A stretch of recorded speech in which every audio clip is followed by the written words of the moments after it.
Nós vamos fazer o Mantra Yoga, né? É um processo que nós estamos utilizando como técnica de meditação, de autocontrole e de reestruturação interna para poder continuar nessa aventura aí que nós chamamos de evolução, né? Nós precisamos de ter uma boa estratégia de jogo para poder entender o caminho que nós estamos fazendo, que é o que nós chamamos de evolução, né? Durante o caminho, durante o trajeto, nós temos, então, os obstáculos, né? Imagine que a vida é como um game. Um game. E num game, né, num jogo de game, num videogame, num jogo de videogame, você tem 3 etapas bem definidas. Você tem o trajeto que deve ser feito, né, que é a meta a ser alcançada, ou seja, finalizar a fase. Você tem os obstáculos que você deverá enfrentar para que esse objetivo seja alcançado. E, eventualmente, você tem inimigos que tentarão impedir você a conseguir o objetivo a qualquer custo. E, para que você consiga cumprir essas etapas, existe uma certa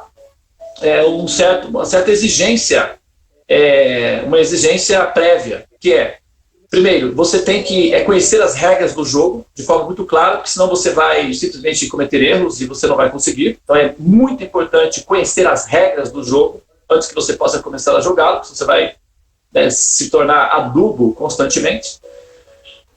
Segundo, você tem que ter a predisposição de continuar lutando, mesmo em condições desfavoráveis, né? E se você tiver dificuldade de entender isso, é só ouvir a música do Raul Seixas. Não pense que a cabeça aguenta se você parar. Não aguenta, não. Ou então, se o Raul não servir, se você não curtir o Raul, pode tentar o Einstein. A vida é como andar de bicicleta. Você só consegue equilíbrio se manter em movimento. Então, aí você tem opções, né? Pode escolher qual das duas informações será mais útil. Porém, o processo é contínuo, ele é ininterrupto e alguns jogadores não dão conta de jogar o jogo e querem sair do jogo quebrando as regras, destruindo o equipamento. Isso não é apropriado. Então, para que a gente tenha uma condição interna de predisposição para jogar o jogo, nós precisamos conhecer as regras e, ao mesmo tempo, nós precisamos ter uma estrutura interna, ou seja, uma concentração. Nós precisamos ter uma certa habilidade também, não é só a predisposição, boa vontade, conhecer as regras do jogo.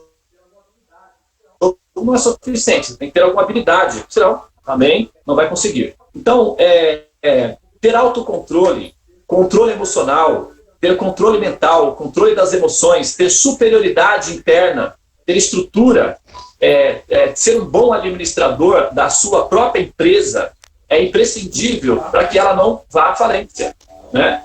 Então, iniciar o dia com uma organização interna, com uma visualização interna, com uma checagem interna é imprescindível para continuar o jogo da vida. E a cada dia é uma etapa nova. Então, é isso que nós temos que fazer realmente, nos nutrir diariamente, nos banhar diariamente, nos alimentar diariamente, porque tudo isso vai ser necessário. Pureza mental, para que você tenha clareza do caminho que você está fazendo, e ao mesmo tempo você tem que ter combustível para continuar essa batalha. Então, banhar-se internamente com os mantras e alimentar-se internamente com os mantras são recursos que estão disponíveis. Alguns jogadores que conseguem acessar esse nível e conseguem fazer uma boa utilização desses recursos certamente aumentam as chances de finalizar a equação, e a nossa responsabilidade enfim, tornar conscientes alguns jogadores de que esses recursos estão disponíveis. E para isso é que serve a nossa sala dos mantras, e para isso é que serve a nossa sala do tempo. Eu vou relacionar o Swadhisthana Chakra hoje com uma informação extremamente importante a respeito do sânscrito que a Karuna vai dar. Veja bem, o sânscrito vou falar baixinho, porque as paredes têm ouvido, Então pode ser que seja uma informação que tenha sido mantida em segredo. O sânscrito é uma língua, tecnicamente, o que nós utilizaríamos aqui agora, a linguagem que nós utilizamos, né, dentro dos Vedas, é que essa é uma língua, ela se chama a Devanagari. Devanagari. Devanagari significa linguagem dos Devas, ou a língua falada pelos Devas. Para nós seria língua alienígena, porque a comunidade, o nativo da Terra é humano. E essa língua é uma língua que não é humana, é uma língua de fora. Portanto, é tecnicamente falando uma língua alienígena. Nós falaríamos isso, né? Que é uma língua alienígena. Agora, falar é fácil, né? Todo mundo pode falar, eu posso falar, todo mundo pode falar. Tem pessoas que dizem, eu vi o Alien ET. Tudo bem, mostra a foto, cadê o vídeo? Não, assim. Então, assim, falar é fácil. Todo mundo pode falar o que quiser. Agora, se puder ser comprovado com dados técnicos, com exemplificações científicas, com estatísticas históricas, aí já não é mais simplesmente uma fala, é uma informação. Então, quando eu falo que o sânscrito, ou não eu apenas, mas qualquer representante védico, quando nós mencionamos que o sânscrito é uma língua Devanagari, é uma língua de fora, ou poderemos dizer que é uma língua alienígena, nós podemos fundamentar isso com informações científicas, não é apenas por fala. E na medida em que a tecnologia vai evoluindo, ou o processador humano vai se adaptando a tecnologias superiores, que é o cérebro, digamos assim, os downloads vão sendo feitos e a adaptação para um recurso de reconhecimento de uma realidade superior vai se dando, ou vai se demonstrando assim, pragmático, de forma pragmática. E uma delas é o advento da percepção dos fenômenos que nós conhecemos como a mecânica quântica, que são os movimentos de alta energia das chamadas subpartículas. E, por conta disso, apareceu recentemente a ideia, que é a teoria de um computador quântico, ou de tecnologias quânticas. Só que, ao se procurar uma linguagem apropriada para se adaptar às tecnologias de alta velocidade e de complexidade quântica, as línguas humanas, infelizmente, não foram, suficientes, né? O inglês, o latim, o babilônio, o egípcio, nada, nenhuma língua humana foi adaptada ao tipo de tecnologia produzida pela mecânica quântica. Mas o sânscrito se adaptou adequadamente, né? O sânscrito é uma língua que se adapta ao tipo de tecnologia rápida, que é a mecânica quântica. Os cientistas ficaram curiosos para saber o porquê disso, né? E eles, então, é conhecido, patrimônio público, que o sânscrito é a única língua no planeta Terra que sobreviveu a todas as intempéries das instabilidades do processo histórico humano e, ao mesmo tempo, é a língua mais antiga do planeta. E ela é adaptada à tecnologia de mecânica quântica. Então, isso deixa a comunidade científica um pouco curioso, né, para saber que língua é essa, como é que criadores de vaca, porque tecnicamente os indianos são vistos como adoradores de vaca, né? Então, como é que os adoradores de vaca, que são primitivos, evidentemente, e que só estão preocupados em cuidar das vaquinhas, conseguem o efeito de produzir uma língua que sobrevive aos fatores dos fenômenos de deterioração e corrupção histórica, ao mesmo tempo, é uma língua que está adaptada à tecnologia de futuro. Que é isso? Então, eles foram investigar e descobriram que o sânscrito, além de refinar os tecidos neurológicos, torna a pessoa, o cérebro humano, mais rápido para entender a tecnologia de futuro, que é a tecnologia de mecânica quântica. Os ingleses, que é a língua que predominou na humanidade, já introduziu o estudo do sânscrito na Escola Real Britânica, sabendo que isso melhora o sistema de funcionamento cerebral para se adaptar à tecnologia de futuro. E eu já comentei sobre isso, né, nos vídeos da Cosmologia Védica e a Origem do Mal, mas ontem a Karuna estava fazendo um trabalho de arqueologia nesse assunto e ela acabou encontrando uma pecinha interessante que ela vai comentar com vocês agora, tá? O Por favor, Caruna, fique à vontade. Então, na pesquisa, né, que eu quando eu vi o vídeo dele falando da linguagem sânscrita que está sendo utilizado pela inteligência artificial, aí fui pesquisar o motivo. Aí tem esses motivos que ele falou, né, da rapidez, de ser mais veloz. Só que tinha um detalhezinho que ele falou que nas explicações, que o sânscrito, para a inteligência artificial, seria interessante porque ele consegue captar sentimento. Então, quando as outras línguas falam, por exemplo, saia daí, se você falar saia daí, tem um sentido de falar saia daí, já é mais grosseira. Então, não somente isso. Então, em qualquer fala, quando é utilizado o sânscrito, ele consegue captar o sentido que a pessoa está falando, não somente a entonação da voz, mas também como ela foi falada. Então, os computadores de inteligência artificial, os robôs, conseguem identificar esses detalhezinhos, que seriam pormenores, né, por conta de pequenas formas de falar. E essa necessidade também de captação faz com que os computadores ajam mais rápido. Então, reajam ao sentimento de forma mais rápida e consigam responder. Então, além deles sentirem como foi falado, eles conseguem responder também de forma rápida e também sentimental. Então, os computadores, a inteligência artificial, conseguem captar e transmitir sentimentos através do sânscrito, utilizando essa linguagem. Senhoras e senhores, a sorte foi lançada. A mamãe ali toda orgulhosa. Olha lá, batendo pau. Eita! De novo, não para, não para. A sua menina me superou, viu? Essa pecinha foi ela que encontrou. Eu já sabia que tinha várias funcionalidades, mas essa peça do quebra-cabeça, ela que encaixou. E tornou o Teorema dos Sonhos mais requintado, ou seja, mais consistente. Obrigado. Bom, então, veja bem, olha só. E o que isso tem a ver com o Swadhisthana Chakra? Né? Nós estamos lidando com essa série, não é? Essa etapa do processo da ascensão, né, da consciência através dos receptores, que são os chakras, né, que é baseado na estrutura que nós conhecemos como Kundalini. Acontece que, veja bem, a Kundalini, nós temos que lembrar que o nosso cérebro é um processador de alta, eu ia falar de alta periculosidade, pode ser para alguns, né?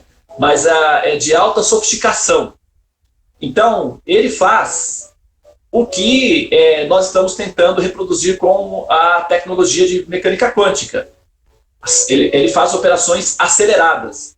Inclusive, ele faz operações que nós não temos o controle delas, evidentemente. Nós não damos conta de processar e analisar todas as operações que são realizadas pelo sistema neurológico, que é simplesmente absurdo em termos de velocidade. Né? É dito que há mais neurônios, há mais combinações neurológicas no cérebro do que estrelas ou galáxias no céu. Então nós temos um universo absurdo dentro da nossa, dentro da cabeça. Isso é muita coisa. Então, veja bem, nós não damos conta de processar todas as informações a partir daí. É sabido na psicologia que a quantidade de informação que nós conseguimos reter ou que nós conseguimos deter em termos de consciência é apenas o equivalente de 10%. 90% é processado na memória RAM, nos bastidores, e nós não temos acesso a isso. Desses 10% que fica disponível para o ser humano lidar com ele, raramente se consegue um domínio, uma posse de uma porcentagem média, que é o equivalente, se fala de 1,5%, 2%. Eu não sei exatamente o dado, mas se diz que tem 10% disponível, mas a utilização é de 0,5%, né? Tem pessoas que não conseguem chegar, né, muito, muito longe. Mas é isso aí. Então é que a gente não usa tudo, né? Tem a música, né? 10% da cabeça animal, né? Eu consegui usar 10% da cabeça animal. E é uma coisa meio conhecida por aí. Então, veja bem, o que acontece é que existem operações que nós não fazemos.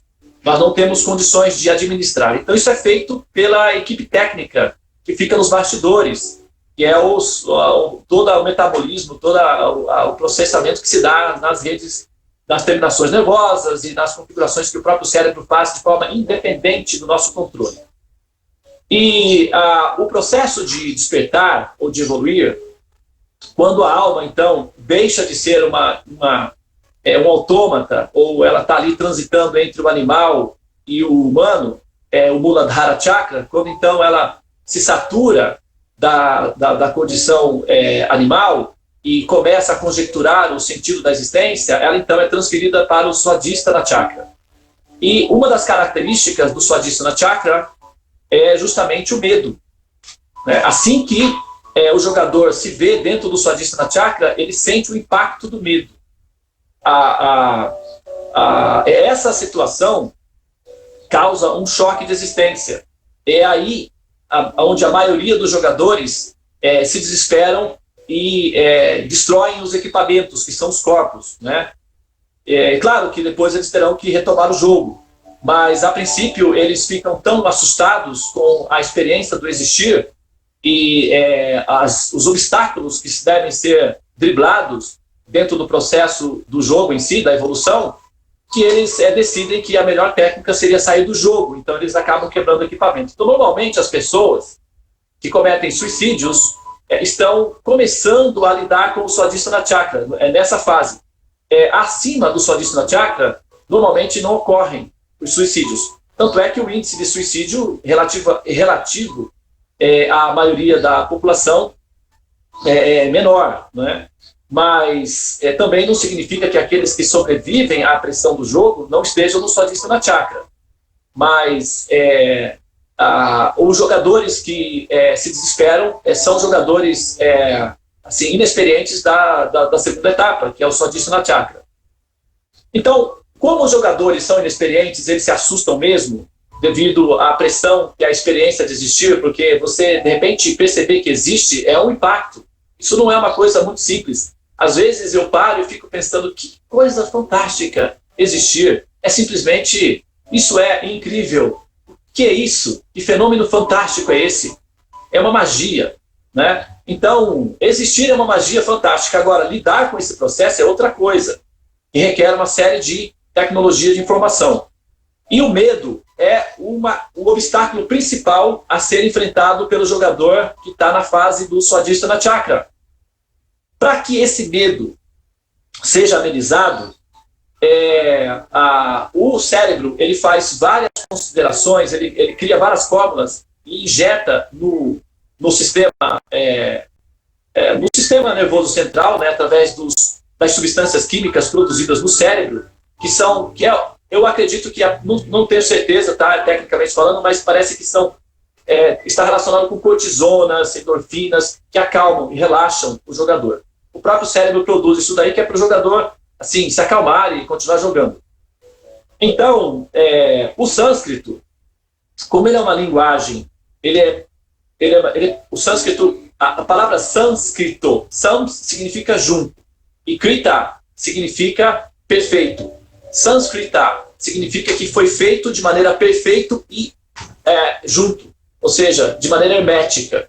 Então, assim, não foi uma construção, que não é uma construção que se vai juntando e se vai formando uma coisa perfeita. Não, ele já é solto no pacote, é como se fosse um programa já pronto, ele já vem hermeticamente elaborado, com as funcionalidades assim, organizado. Então, o sânscrito significa pronto, perfeito e completo. Muito bem. Então, uma das funcionalidades do sânscrito e de se entoar mantras é justamente acalmar o Swadhisthana Chakra, acalmar o jogador do Swadhisthana Chakra, para que ele, assim, saiba que ele não está abandonado no jogo. Existe um orientador, e esse orientador pode ser acessado sempre que o jogador sentir necessidade. O jogador você pode chamar isso de a consciência suprema, o supremo, a deidade suprema, a divindade suprema, Deus, o Paramatma, o Paramatma. Você pode aí utilizar o sinônimo que você desejar. Mas existe um acompanhamento, você não está só, existe uma organização no universo, a coisa está em andamento e não vai parar enquanto você não alcançar o nível máximo do processo, que é a iluminação, o entendimento de quem é você, do que você é e do porquê você existe e qual é a finalidade de existir. Então acalme-se e continue. Então, dentro do sânscrito, que é uma linguagem que consegue emitir princípios emocionais, como a Karuna mencionou aí, na medida em que nós entoamos os hinos, os mantras védicos, o cérebro, que tem uma funcionalidade rápida, quântica, pode-se dizer, ele capta o pacote emocional que a língua está oferecendo, que está à disposição. A gente não percebe, né, tecnicamente, nós não percebemos, mas o cérebro percebe. Então, o que ele faz? Ele pega esse pacote, que é a produção emocional que o sânscrito tem, e libera na corrente sanguínea. E a pessoa se acalma. É por isso que entoar mantras relaxa. Entendeu? Por isso que é relaxante. Ontem, uma pessoa, ela deu um depoimento interessante, né? Eu perguntei para ela, participou a primeira vez, né? Eu até mostrei para a Karuna também. Ela falou, eu falei, e aí, como é que foi a sua experiência, né, com a sala dos mantras? Ela falou, nossa, talvez se ela estiver aí agora na sala, ela vai saber que era. Nossa, eu adorei, gostei muito, fiquei até mole, estou mole o dia inteiro.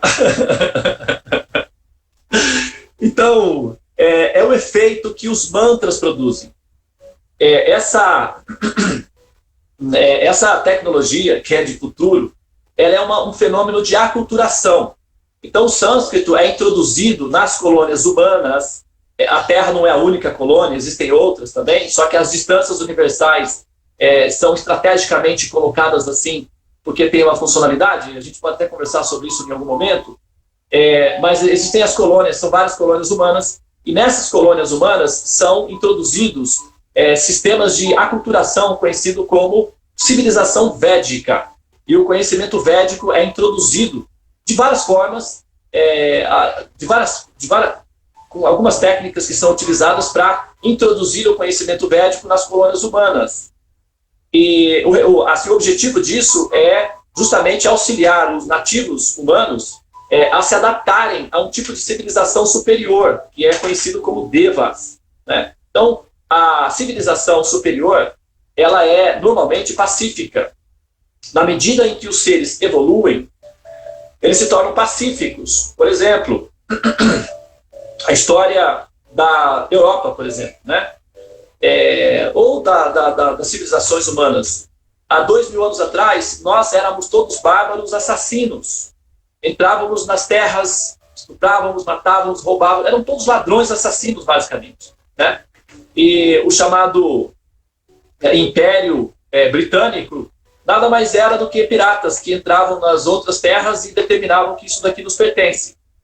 Então, os alemães também quiseram entrar no jogo, os franceses, os italianos, os holandeses, os espanhóis, os portugueses, enfim, ficou todo mundo roubando todo mundo, e era uma equipe de povos piratas, assaltantes. Era isso que nós éramos como civilização, basicamente, né? Felizmente, devido ao processo de evolução, hoje em dia, por exemplo, esse tipo de jogo já não é aceito mais pelos jogadores, pelas ações. Então, não há mais o hábito. Por exemplo, o Brasil não pode simplesmente entrar no Uruguai e dizer agora é nosso. Existe uma organização mundial que impede que isso seja feito assim tão abertamente, tão escancaradamente como era antes. Então, isso significa que na nossa capacidade de nos relacionarmos, a violência vai diminuindo, né? Pessoas que evoluem ficam mais pacíficas e ficam maternais, né? Você pode ver, todos aqueles que são evoluídos são maternais. Prabhupada, Jesus Cristo, São Francisco de Assis, Irmã Dulce, Padre Pio, são pessoas maternais. Então, a evolução acaba redundando em seres maternais, pessoas maternais. E quando você tem um grupo que evolui de forma coletiva, você tem uma civilização que tende a se tornar pacífica no futuro, que tende a se tornar maternal no futuro. Por exemplo, ontem nós recebemos a informação de que a Holanda determinou como meta para a nação que até 2030, se não me engano, alguma coisa assim, ela será o primeiro país no planeta Terra a ser uma nação 100% vegana. Quer dizer, as coisas já começam a aparecer, como chuva, né? Primeiro cai uma gotinha aqui, depois cai outra ali, depois cai outra lá, daqui a pouco você tem aí uma tempestade. Então, a Alemanha também já se predispôs a aceitar o desafio e tem uma cidade na Alemanha inteira que todos são vegetarianos ou veganos. Isso significa o quê? Menos violência no planeta. Né? No passado, o prazer das famílias não era ir ao Coliseu Romano ver homens se matando? E as famílias iam todas alegres, até com crianças?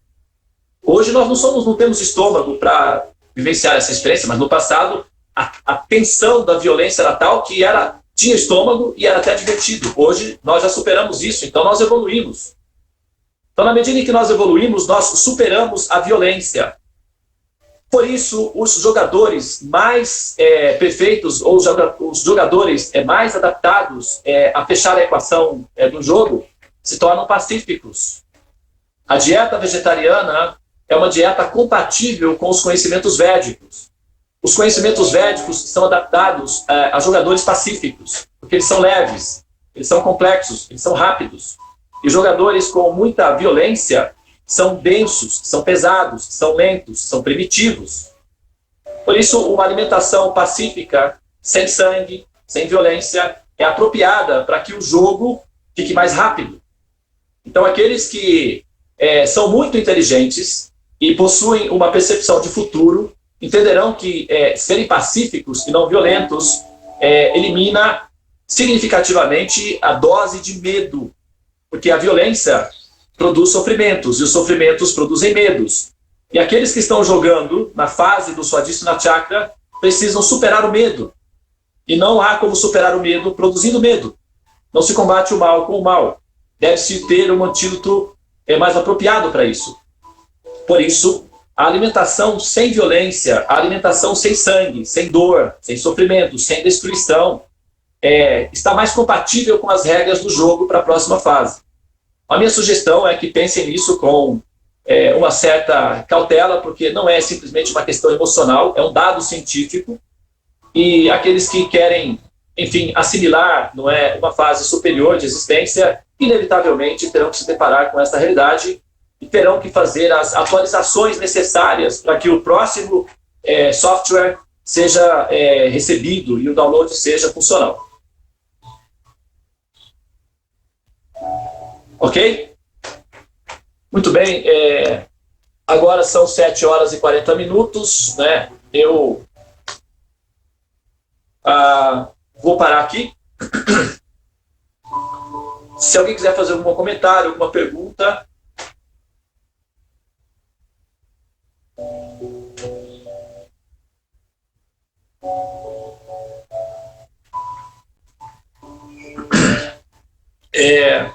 O Alê.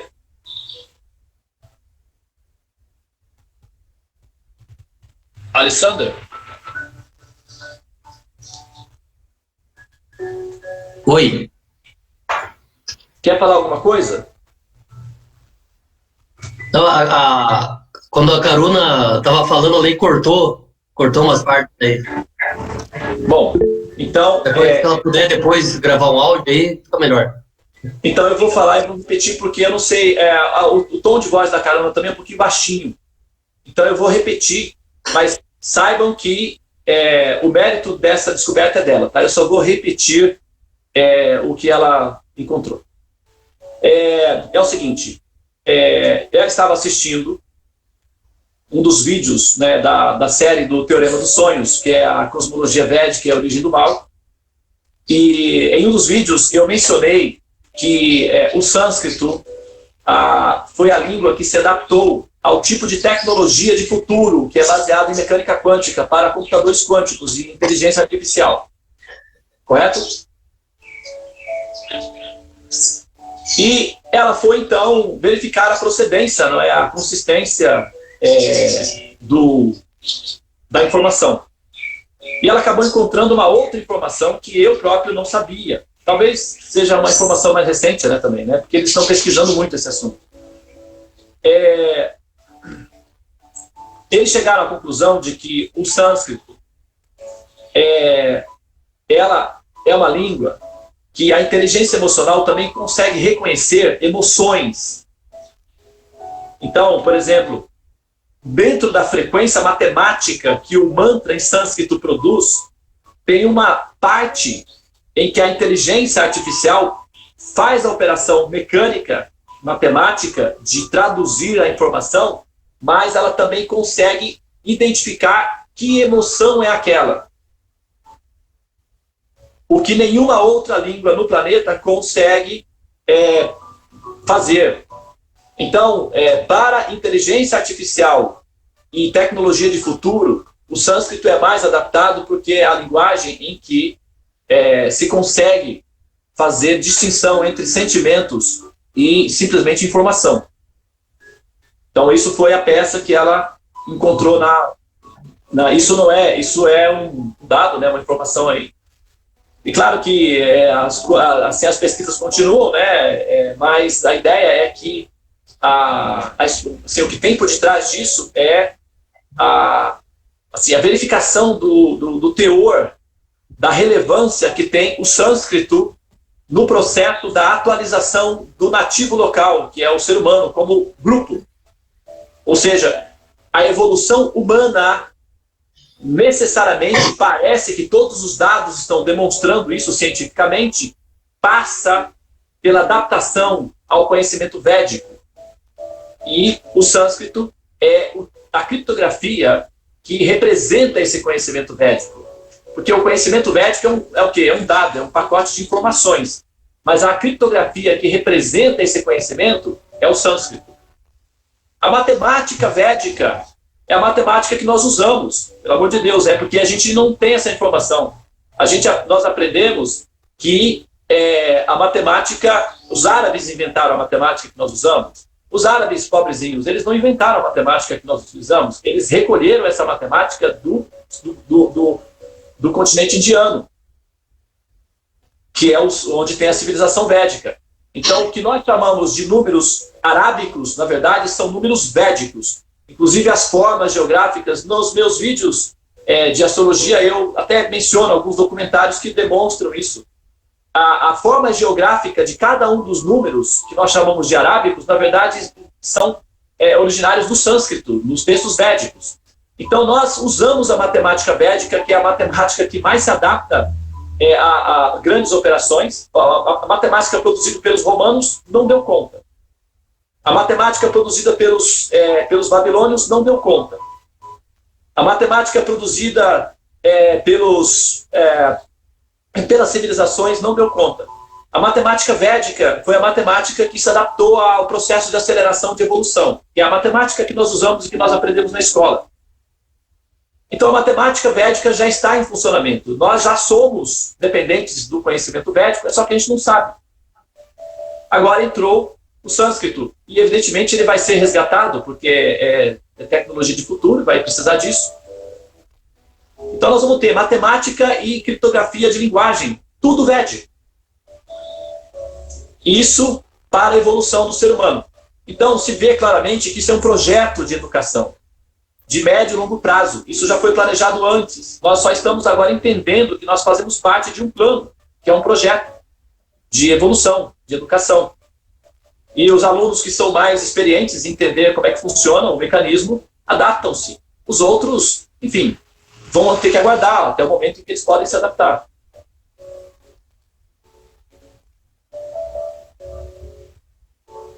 Entendeu? Bom, é interessante isso que você podia. Muito, muito.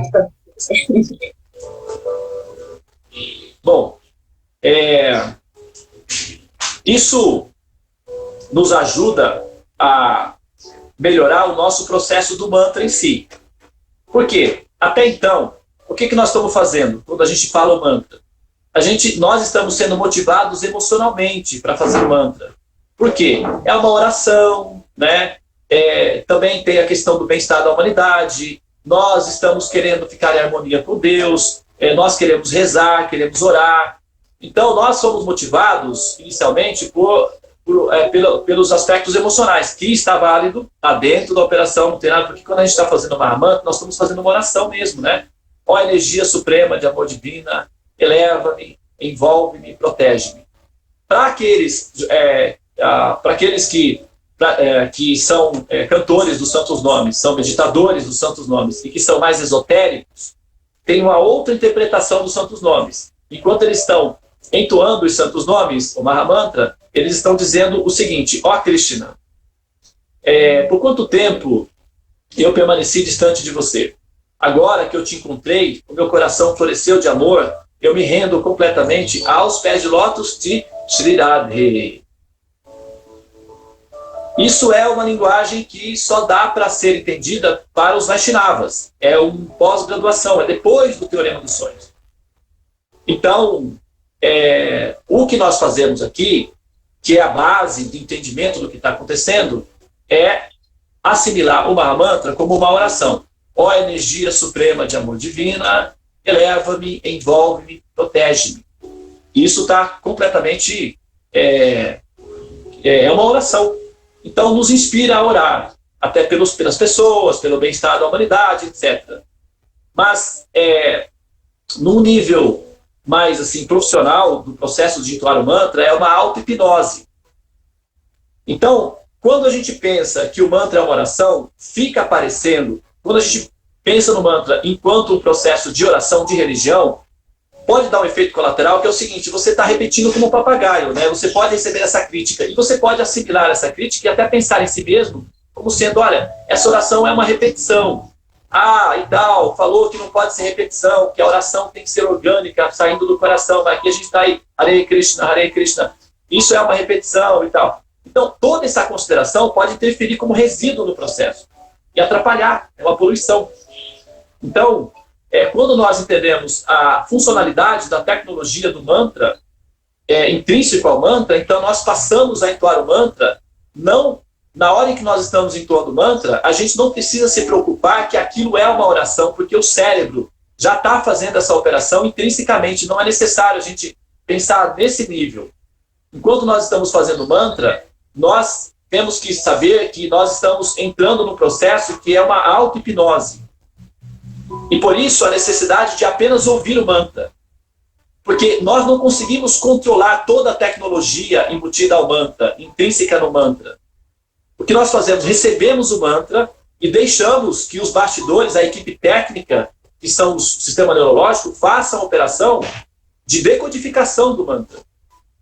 O que nós precisamos fazer é apenas manter a serenidade e o autocontrole de estar sempre consciente de ouvir o mantra.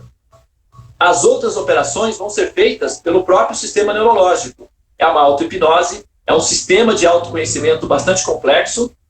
Ele produz os efeitos de paz, de segurança emocional, de limpeza interna, de reorganização interna. Mas, se a pessoa sente necessidade de fazer o mantra como uma oração, não tem problema, funciona, é completamente funcional. Mas deve-se saber que, se você ouvir essa crítica de que, vocês são repetidores, simplesmente tolerem, porque é a crítica a partir de uma pessoa que não conhece a tecnologia do mantra. Então, o que a gente pode fazer? Tolerar. Não dá para, a não ser, ou você atualiza o processador daquela pessoa para que ela compreenda o que você está fazendo, ou você tolera. Entende que, enfim, é uma coisa difícil de ser entendida mesmo. Então, Prabhupada dizia o seguinte: os cães vão latir, porém a caravana deve continuar. Na metáfora de que quando você está passando por uma rua e você tem um destino a alcançar, os cães nas casas latem, né? E claro que incomoda. Mas você vai parar porque eles estão latindo? Não, você continua. Então, assim, as críticas, os desencontros, o desconhecimento da população de modo geral, está previsto no programa. Mas nós temos que prosseguir, porque o nosso destino é despertar. Então, nós temos que continuar, independente do tipo de ruído que a comunicação da grande população, digamos assim, vai produzir, ou vai tentar produzir. Então, nós temos que saber o que nós estamos fazendo e fazê-lo da maneira mais consciente possível. E também não é lá tanta, assim, acaba sendo divertido, porque quando você percebe que você está acordado e as outras pessoas estão dormindo e elas acham que estão acordadas, é engraçado, acaba ficando um pouco divertido, porque você vê claramente que elas estão dormindo, elas estão sonhando e elas acham que estão acordadas. E por isso que elas se assustam com facilidade, porque elas não têm domínio do que está acontecendo e elas ficam agindo como se estivessem acordadas, mas nós sabemos que elas estão dormindo. A nossa função é ir lá e despertá-las gradualmente, né, com certo cuidado, com compaixão. Mas tem alguns que são muito insistentes no assunto e acabam ficando divertidos. Mas tudo bem, a gente não vai fazer disso uma ferramenta de magoar ou de ofender as pessoas, mas nós também temos que ser práticos, simples, entender que existe um processo de sonambulismo coletivo e nós precisamos, enfim, deixar aí as pistas mediante as quais eles, aqueles que sonham, eventualmente podem despertar. Nem todos os devotos eles acessam a questão da oração. Eu mesma recebi crítica em relação a isso. Porque está chamando uma mantra de oração. Coisa também interpretação. Acho que cada um faz a sua interpretação. Assim, por exemplo, eu posso dizer, ó Krishna, me protege, me envolve no seu serviço devocional. Eu quero de evolução. É relativo, né? Sim. Então, isso acontece, né? Porque justamente um dos motivos é justamente esse, né, que eu acabei de explicar. O outro é que muitos devotos vêm de experiências frustrantes com religiões, né? E as religiões, elas utilizam muito a técnica de oração. E como as religiões, elas não, na maioria dos casos, elas não conseguem dar as respostas apropriadas para as perguntas fundamentais, e tem os fatos históricos relacionados com religiões, guerras, muitas experiências frustrantes das pessoas que estiveram nas religiões e deixaram as religiões e assimilaram o mantra yoga, eles se sentem um pouco, digamos, incomodados com a ideia de oração, porque isso remete eles às experiências do passado, entendeu? Não são todos que têm uma experiência agradável, feliz com religião.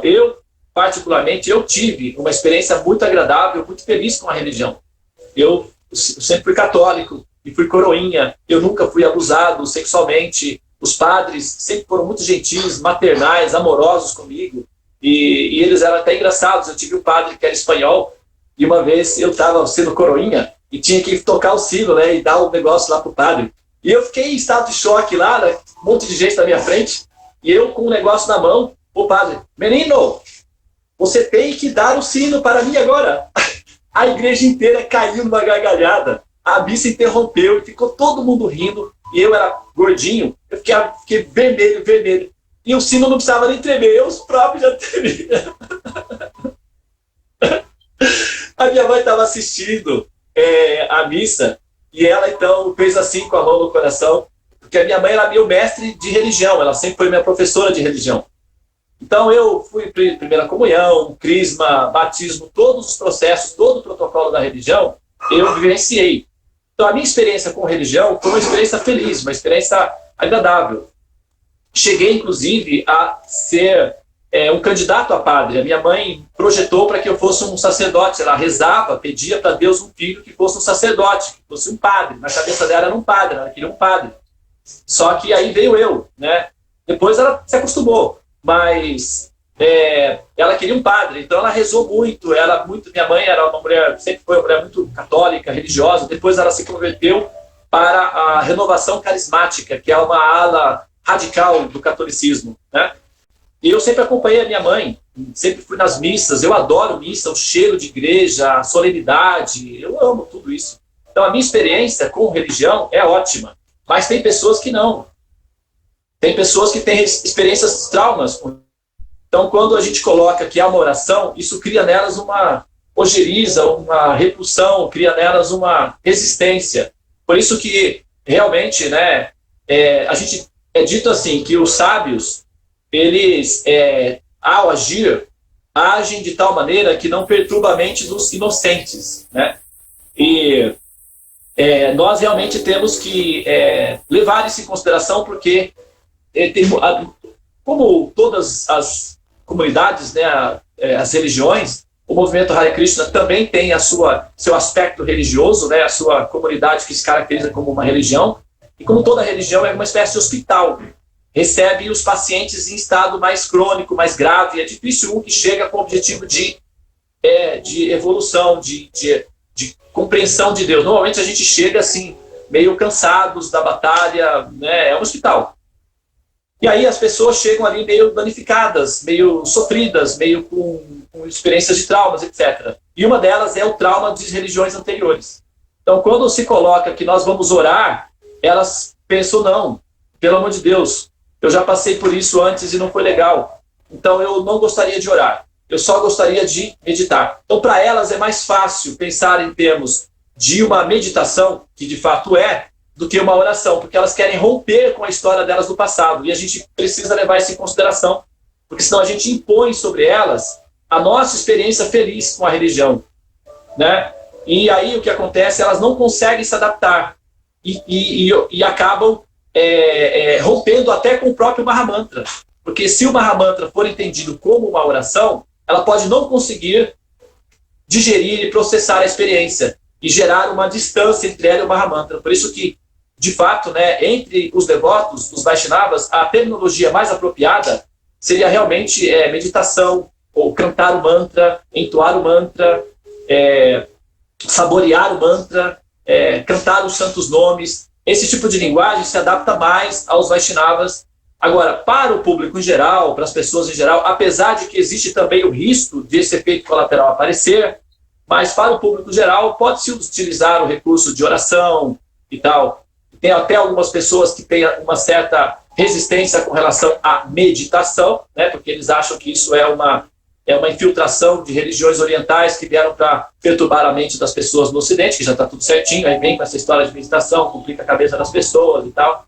Então eles também têm uma certa resistência com relação à ideia de meditação. Não é o caso do nosso grupo, porque no nosso grupo o que acontece? A maioria das pessoas que entram na sala dos mantras, ou que entram na sala do templo, são pessoas que já sabem o que vai acontecer, são pessoas que estão predispostas a isso. Então, é um grupo mais ou menos selecionado. Então, não existe essa resistência, esse resíduo, esse preconceito está de fora da sala.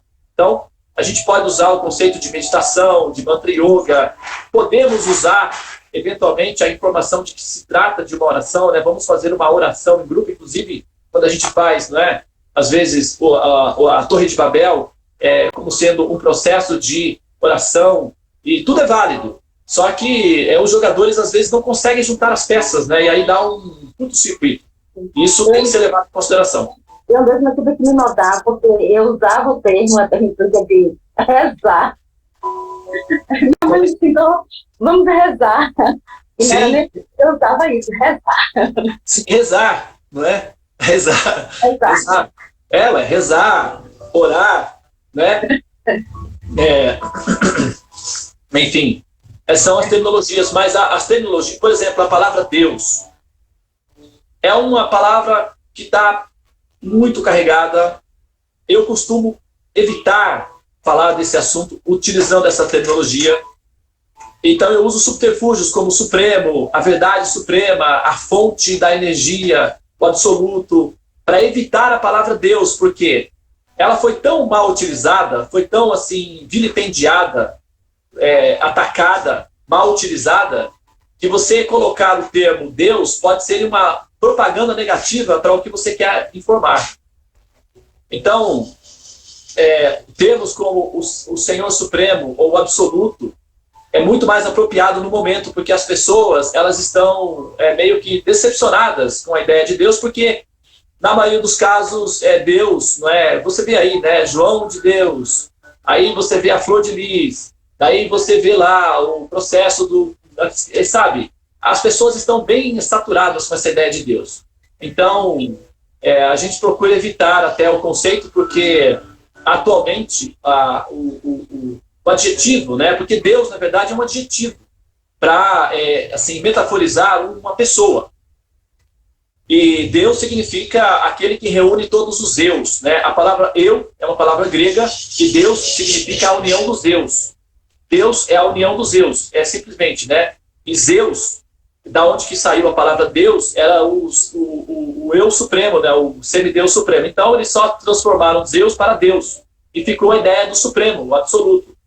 E aí as pessoas utilizam a religião e falam em nome de Deus e fazem coisas que, na verdade, não representam o conceito e acaba atrapalhando. Então, às vezes, é até realmente melhor não usar o conceito Deus para se conversar com as pessoas. Por isso que terminologias como o supremo, o absoluto, a verdade absoluta, são muito mais facilmente digeridos pelos buscadores do que o próprio termo Deus. Quando você fala Deus, entra assim, tipo meio... existe uma certa contaminação em cima desse conceito. Né? Muito bem, pessoal, olha só, deu 8 horas, né? Vamos então